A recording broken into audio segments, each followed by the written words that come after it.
going to do a cooking video about how to make corn fritters. And there are a lot of ways to make corn fritters, and there are a lot of versions, but this one I am crediting the recipe to my late father because I learned this cooking from him. Corn fritters, if you go to like Thai restaurants, it costs like $8 for 4 pieces, and it's just very expensive, but actually to make it is very simple and very easy and cost economical. So if you are interested, continue watching this video and join me in this cooking adventure. Okay, so I'm going to show you what we need in this recipe to make the corn fritters. Okay, so first of all, the most important thing, it's called corn fritter. So of course you will need corn.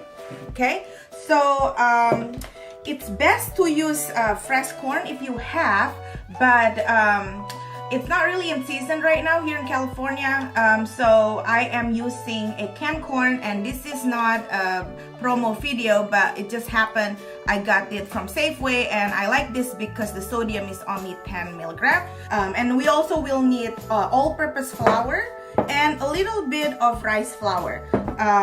A little bit of garlic. That this one is optional. If you're not a garlic person, don't use it. And if you're a garlic person, make sure that it's very finely chopped, or if you could use a food processor to blend it to make sure, you know, paste, making it like more like a paste, because you don't want to bite into garlic, you know, when you're eating this corn fritter.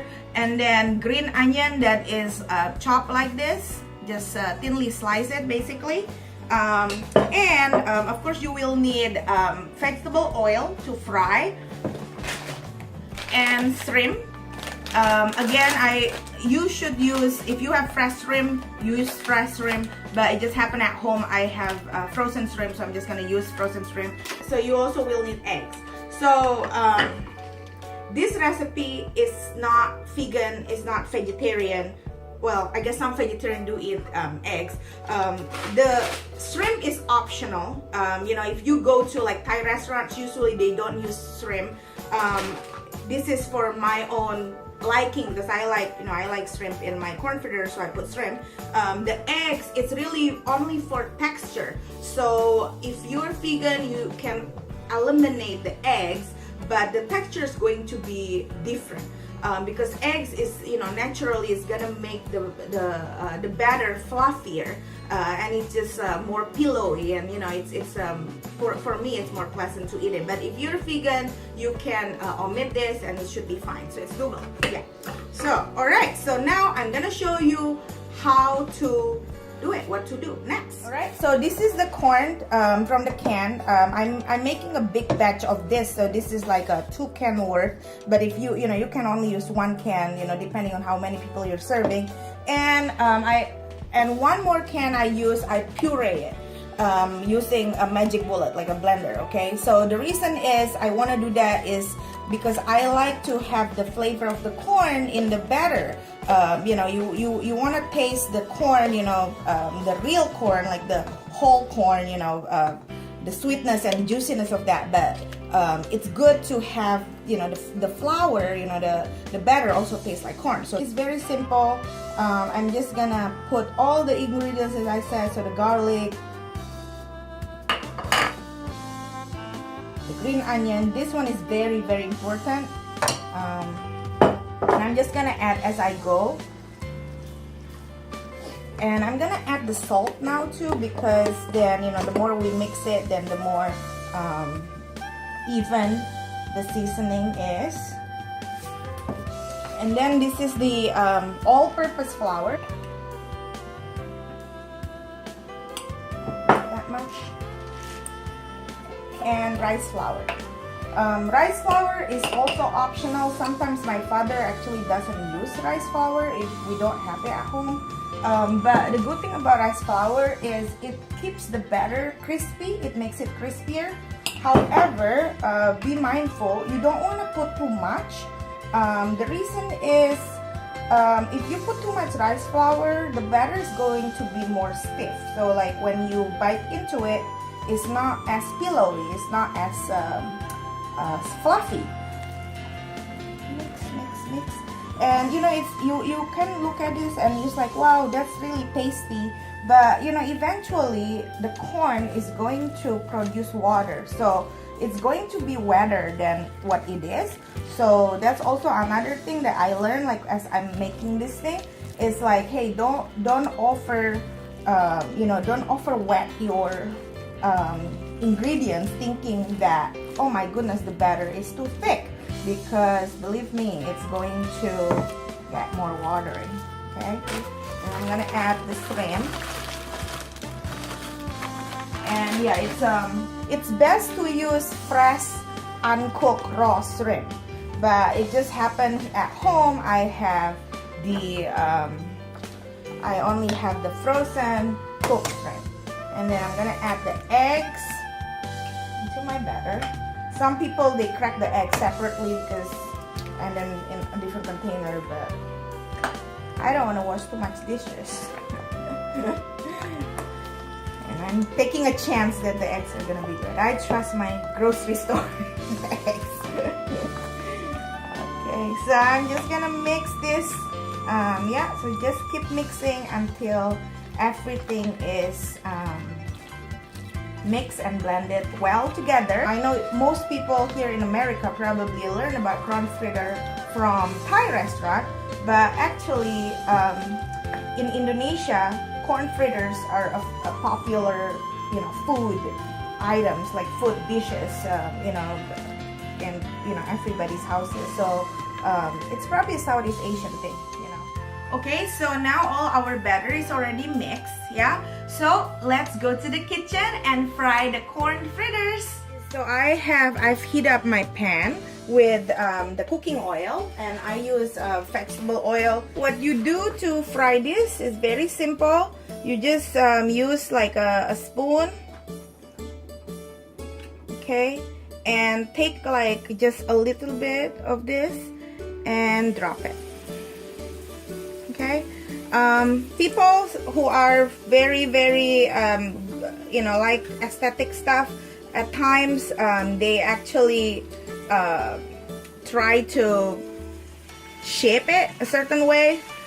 I am a home cook, I'm not a chef, so I am just dropping this, plopping this, you know, try my best to make the shape kind of similar, but I don't know, I don't care much. It's gonna go to the stomach, right? You won't see the shape in your stomach anyway.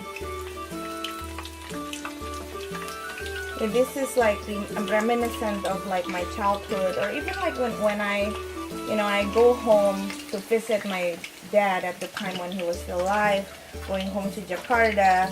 He would make this, you know, it's not a part of dinner actually. Well, he likes to snack in the middle of the night, and he would just make this, and you know, me and my siblings will all just like sit in front of the television and snack on this stuff. Of course, in most of the time, you know, in most family, this is actually not a snack food. This is the dishes that you eat with your rice for dinner.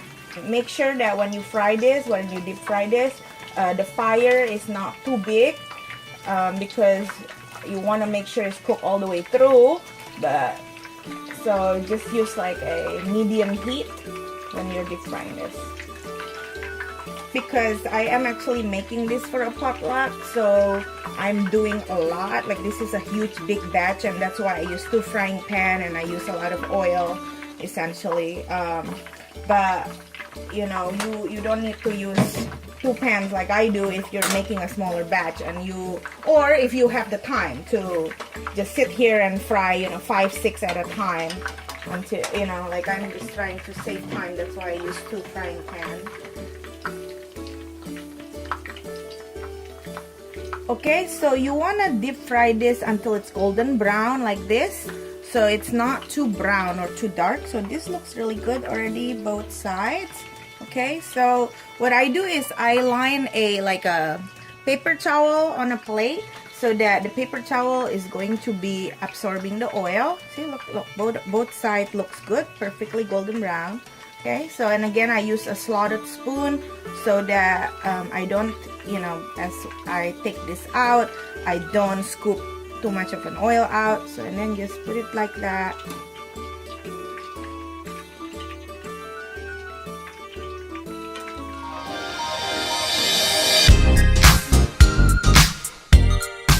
Okay, watchers, so we finished cooking the corn fritter. As you can see, this is the result. Not too bad, right? And see, look how much this happened, and this is actually pretty big pieces. And I made like basically 24 pieces of corn fritters. So if you go to the restaurant, 4 is like $8. So that's like really ridiculous. But the cost of this, and this one even has shrimp in it, it's probably less than 10 bucks. It's it's definitely maybe $6-7, to make all this much. So anyway, so let's sample it. So again, this is my father's kind of version of recipe. We personally like the pillowy feel of a corn fritter. I know that some restaurants, the Thai restaurants, they like it like they fry it like thinner, so it's actually could be crispier. And then again, if you want it even more crispy, just add more rice flour instead of all-purpose flour, because the rice flour makes it crispy. So I'm gonna eat it with spicy sambal. This is like an Indonesian ketchup. So it's the consistency is just like an American ketchup. It's a tomato base, but of course it's spicy because it has chili peppers in it. I love this sauce. It tastes really good. So let's sample it. First, we sample it just by itself without the sauce.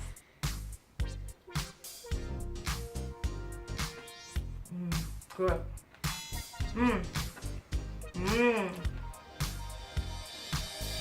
Yeah, tastes just like my childhood. It's pillowy, and I could taste the corn, and every crunch, every bite as I chew it, it has that corn flavor, so I like it. Now I'm gonna put some sambal.